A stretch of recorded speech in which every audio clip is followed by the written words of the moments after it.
Buenos días, jóvenes.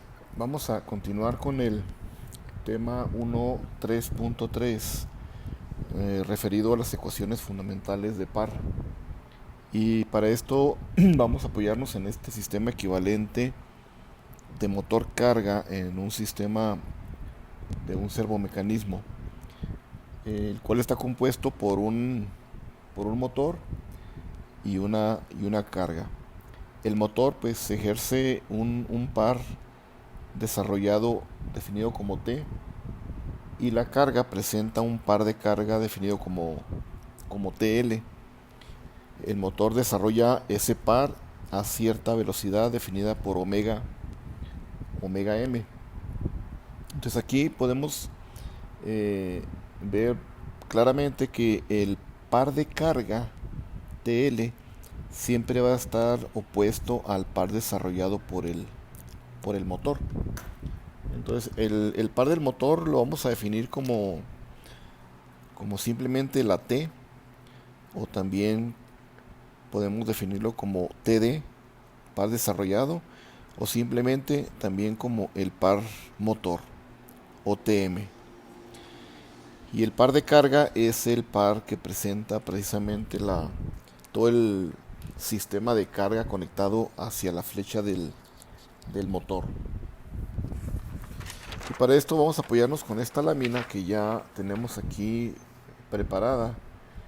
Ustedes pueden ir tomando notas sobre este material, y vamos a ver que lo que define cada uno de los componentes del sistema equivalente motor-carga está compuesto por varios parámetros o variables, donde la primera de las variables importantes es tomar en cuenta en el motor y en la carga lo que consiste en un momento de inercia polar del sistema, lo cual está referido hacia la flecha del motor. Entonces, hacia la flecha del motor tendremos nosotros el término o el parámetro conocido como momento de inercia polar.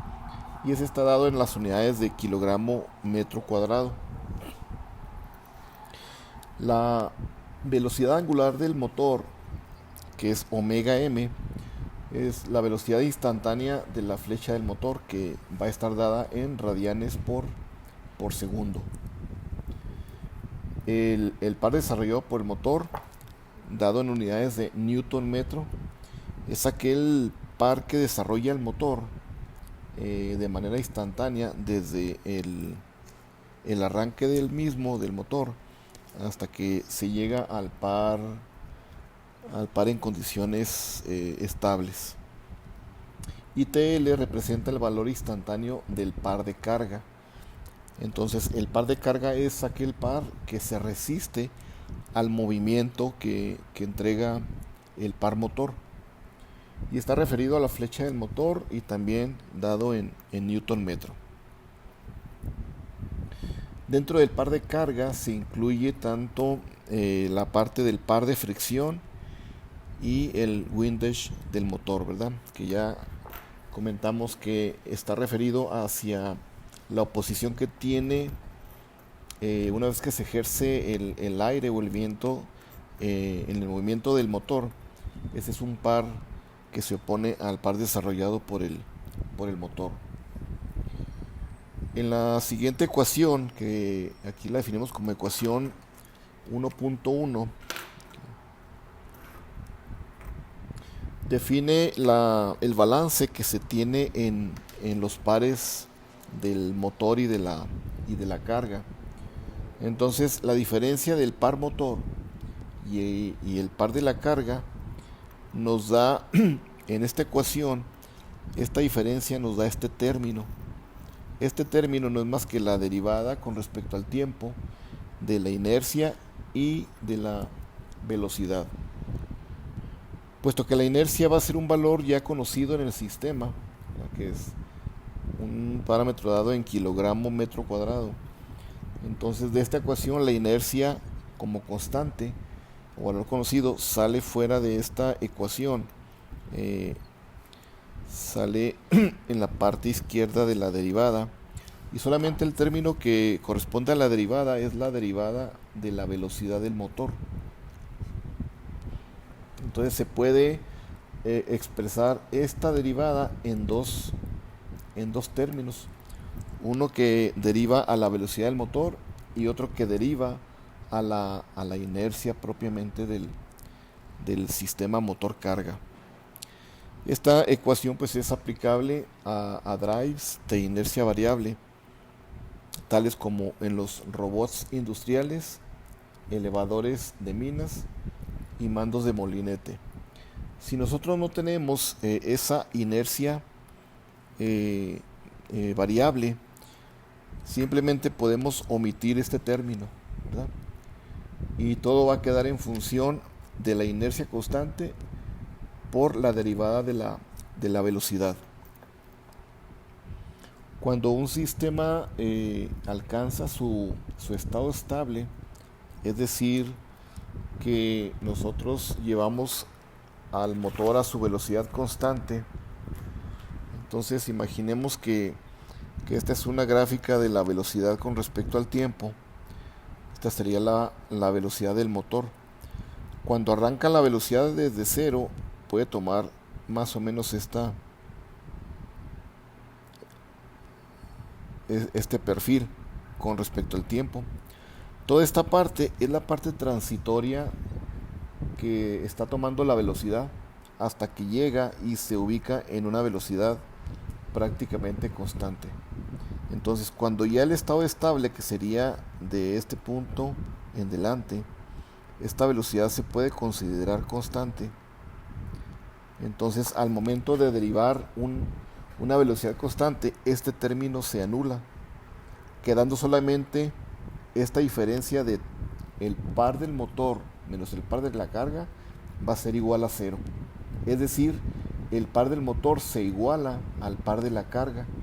Entonces ahí es cuando llevamos un sistema motor-carga en condiciones estables, donde finalmente la cantidad de par de carga del sistema es movido a través del par desarrollado por el motor. Entonces los dos pares prácticamente se igualan.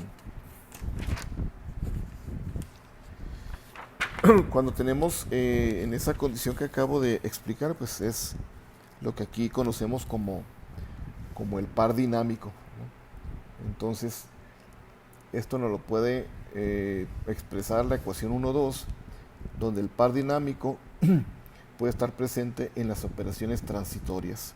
Entonces, cuando la velocidad está iniciando en la parte transitoria, pues existe este término, ¿verdad? Y una vez que desaparece, solamente se queda el par motor igual al par de carga. Enseguida vamos a revisar cómo es la operación de los cuadrantes en los sistemas de drives. Y básicamente esos cuadrantes se aprecian a través de esta gráfica. Voy a mover aquí un poco que me va a ayudar mucho, ¿verdad? Bien, en un sistema de multicuadrantes tenemos básicamente la operación de un sistema motor-carga, en donde el motor está moviendo a la carga a través de 4 posibles modos de operación. Tenemos en este cuadrante o en este multicuadrante los 4 cuadrantes de operación de un motor. Entonces, el cuadrante 1, que empezamos con este cuadrante, donde la velocidad y el par son valores positivos, tenemos una potencia del motor positiva. Y aquí se dice que en este cuadrante número 1, el motor opera en operación directa.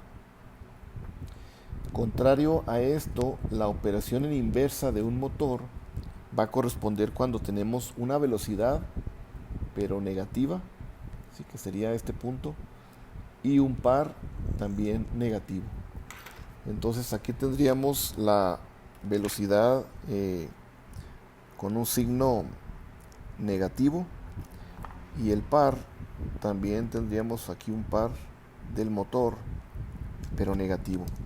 Entonces esta operación del motor en inversa es contraria a la operación del motor en directa. Entonces los dos cuadrantes, el 1 y el 3, vamos a decir que son cuadrantes complementarios. En uno el motor gira en sentido positivo y en el otro lo hace en sentido negativo. Y similarmente, cuando el motor se lleva a una operación de frenado, el motor adquiere aquí una velocidad positiva, pero el par es negativo. Y este es el cuadrante número 2 que actúa como un frenado del motor en operación directa. Y similarmente el frenado se puede presentar en el cuadrante número 4 cuando la velocidad y el par llegan a ser uno negativo y el otro positivo. Entonces tendremos también dos operaciones de frenado, una positiva o en directa y la otra en inversa. Entonces el motor opera básicamente en dos modos. Como motor, básicamente cuando está operando para mover una carga, y en frenado cuando la carga le está tratando ahora de llevar a detención al motor. Entonces el motor aquí puede operar con energía eléctrica de modo que está alimentándose este motor con energía eléctrica para convertirla de eléctrica a energía mecánica.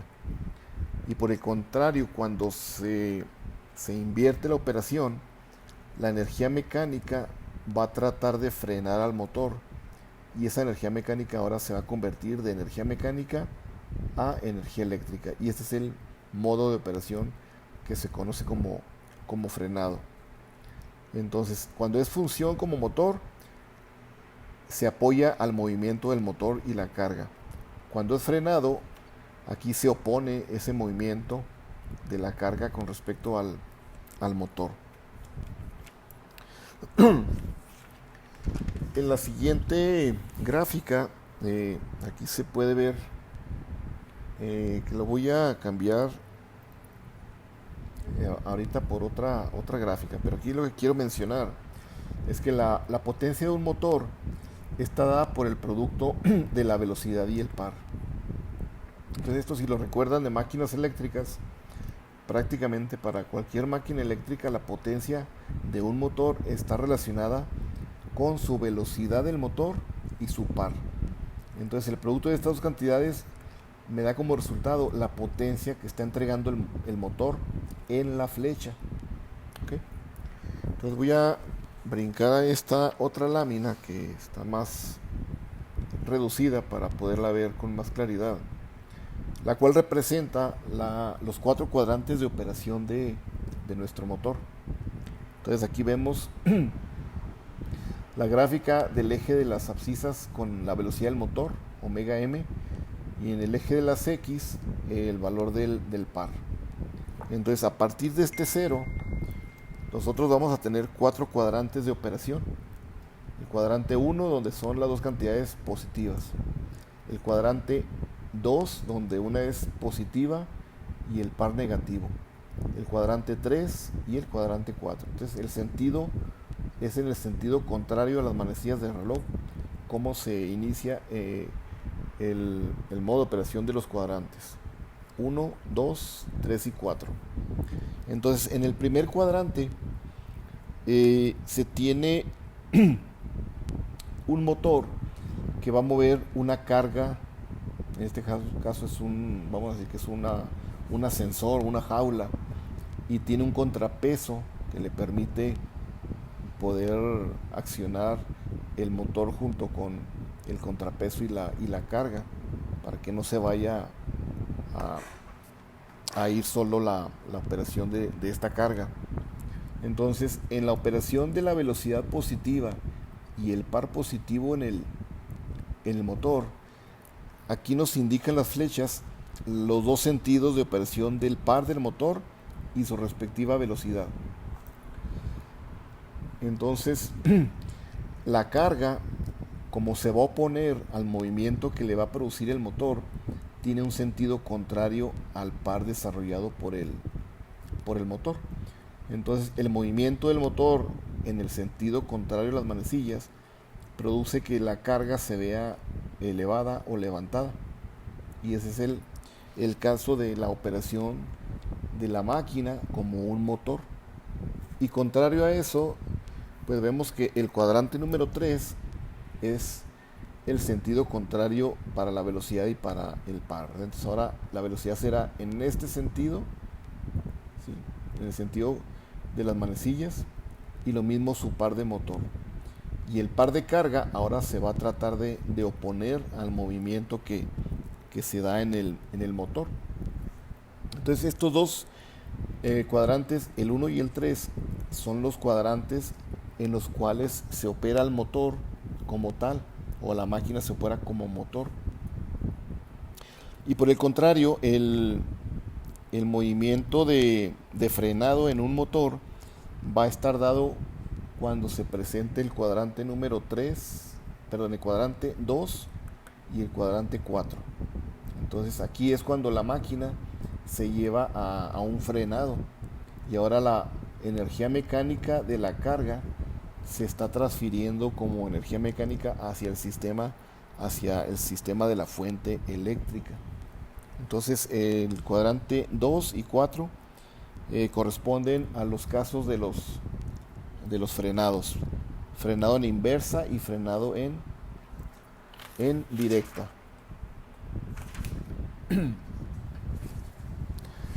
Cuando tenemos las condiciones de operación de un motor, me faltó comentar lo siguiente. En el punto 135 tenemos los valores equivalentes de los parámetros del accionador, en este caso el drive.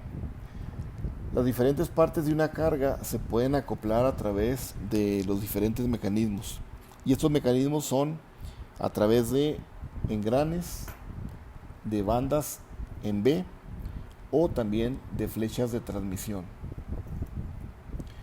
Y las partes pueden tener diferentes velocidades y diferentes tipos de movimientos, y estos dos movimientos se definen como el movimiento rotacional, y el otro es el movimiento de traslación, cuando se traslada de un punto al otro en forma lineal. Y existen métodos para encontrar o determinar el momento de inercia en un sistema motor carga. Entonces la carga va a tener su inercia, pero también el motor tiene un parámetro de inercia, y junto con la carga forman una inercia equivalente. Y las componentes de par equivalente, todo esto referido hacia la flecha del motor. Entonces vamos a tener cargas que en algún momento van a ser cargas con movimiento rotacional, mientras que también habrá cargas con movimiento de tipo traslacional. Entonces vamos a ver un ejemplo del caso del movimiento que se conoce como de tipo de movimiento rotacional.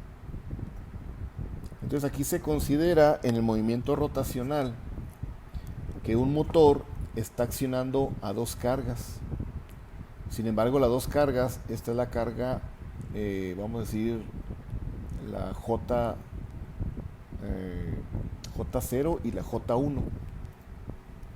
Y las dos cargas están separadas a través de un sistema de engranajes, un sistema de transmisión. Entonces la carga número 1 sí está directamente conectada a la flecha del motor, mientras que la carga número 2 está conectada por medio de esta relación de engranes, de N1 a N. Entonces vamos a tener dos velocidades, la velocidad omega m y la velocidad omega m1. Y esto lo podemos ver a través del siguiente esquema ya definido, donde consideramos que la relación del movimiento rotacional se refiere a que directamente estamos girando en forma concéntrica a través del motor nuestra carga, y de la misma manera la carga 1 está moviendo a esta otra carga por un movimiento rotacional.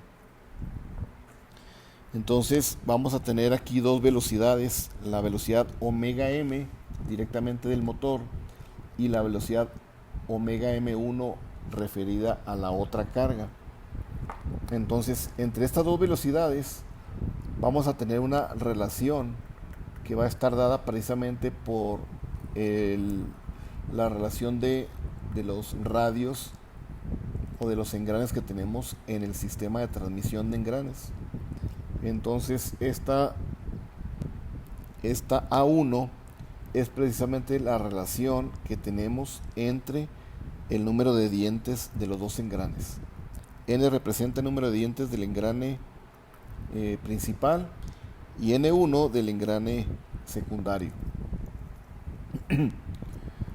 J0 está referido a la inercia del sistema motor carga 1 o carga JL0, mientras que J1 es la inercia del lado de la carga después del sistema de transmisión o de engranes.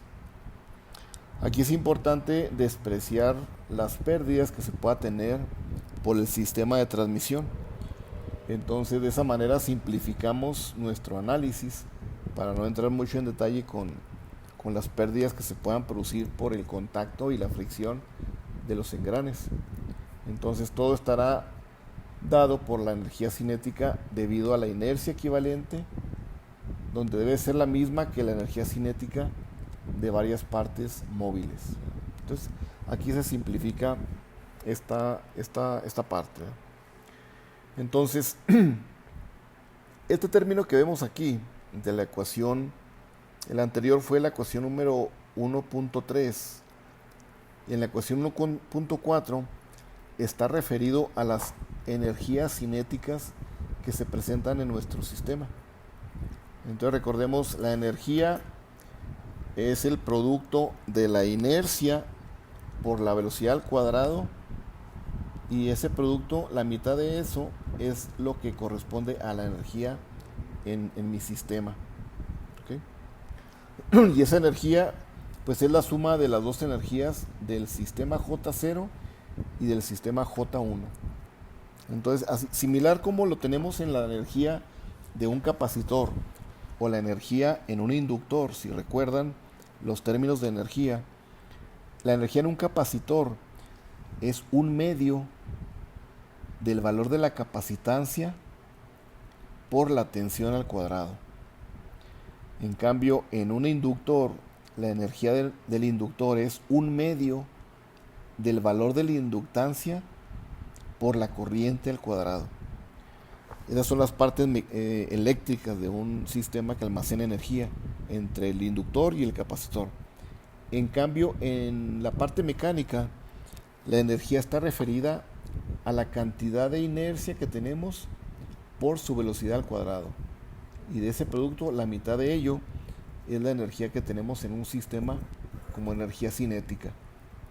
Entonces, la suma de estas dos energías, de J0 y J1, pues están referidas a sus respectivas velocidades. Y de ahí podemos trasladar, usando la ecuación 1.3, esa ecuación la podemos trasladar para que la velocidad omega 1 la pasemos al valor de la velocidad de omega m simplemente.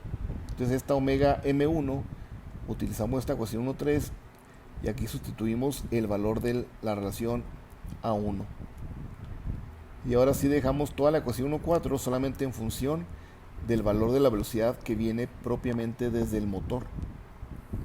Entonces eso nos simplifica esta ecuación, llevándonos a la ecuación desde la 1.3 y 1.4 a la ecuación 1.5, ¿verdad? Donde la inercia equivalente es simplemente la inercia J0 que tenemos aquí, más la relación A1 al cuadrado por la inercia J1. Entonces aquí esto, al ver esta, vemos que la omega se va se va a eliminar. Una vez que factorizamos, se elimina la omega m y solamente nos queda lo que conocemos como la inercia equivalente de todo mi sistema de carga y motor. Como la potencia en las cargas y el motor deben ser la misma para cumplir con la cantidad de energía que estamos inyectando eléctricamente y la energía que aprovechamos mecánicamente, la energía debe ser la misma en las cargas y en el motor. Entonces, de la potencia que habíamos definido como el producto de velocidad por par, aquí cambiamos estas potencias a sus respectivas equivalencias de par y velocidad. Entonces la transformamos y nos queda la ecuación 1,16, donde n, esta letra que no es una n, ¿verdad? Es una eta en el alfabeto griego. Eta 1 es la que representa la eficiencia de la transmisión y TL es el par equivalente total referido hacia la flecha del motor. Entonces, haciendo uso de la ecuación 1,3, que ya tenemos como la relación de los engranes o de las velocidades, entonces también usamos la ecuación 1,6 para que nos quede el sistema de par de carga equivalente que corresponde a TL0 y a TL1, donde TL1 pues está referido de acuerdo a esta relación de los engranes, ¿verdad? Entonces aquí se simplifica a una ecuación definida como la ecuación 1,7, solamente del par equivalente en la carga.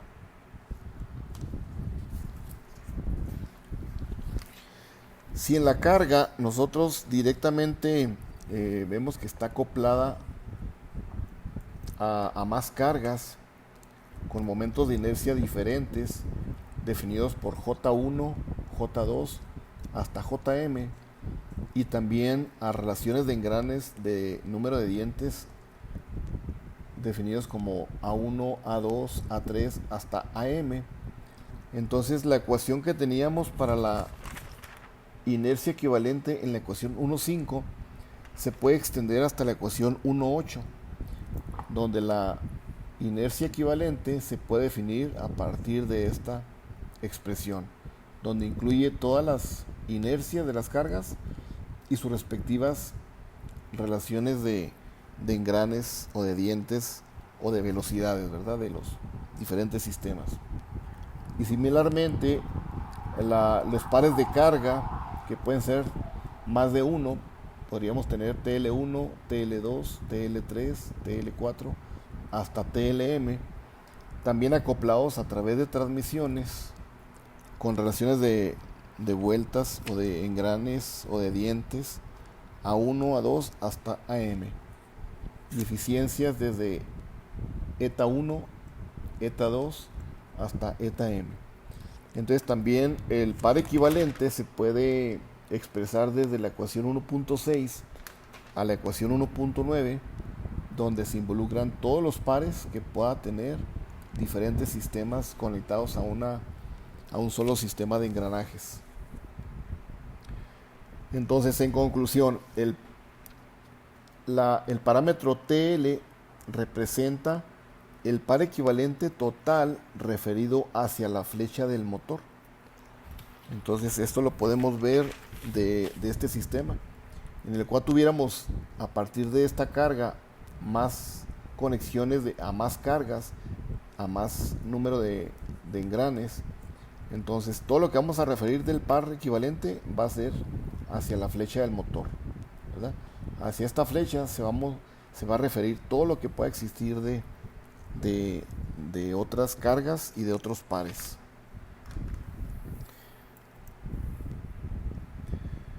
Finalmente, las cargas se accionan por medio de bandas.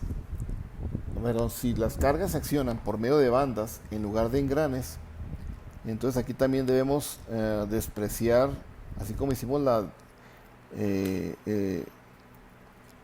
desprecio de las pérdidas en los engranes, aquí también se debe despreciar el deslizamiento que pueda tener debido a las bandas. Y de las ecuaciones 1.8 y 1.9 que tenemos en estas dos expresiones, se considera que esta relación A1, A2 hasta AM se consideran ahora como los diámetros, los radios de los diámetros de las ruedas de las bandas o de las poleas, ¿verdad? Las cuales son accionadas por el motor al diámetro de la rueda montada en la flecha de la carga. Entonces, esto es lo que se refiere pues hasta la parte de las cargas cuando tienen movimiento de tipo rotativo o rotacional. En la próxima clase vemos lo que se refiere a las cargas conectadas a un movimiento de tipo traslacional.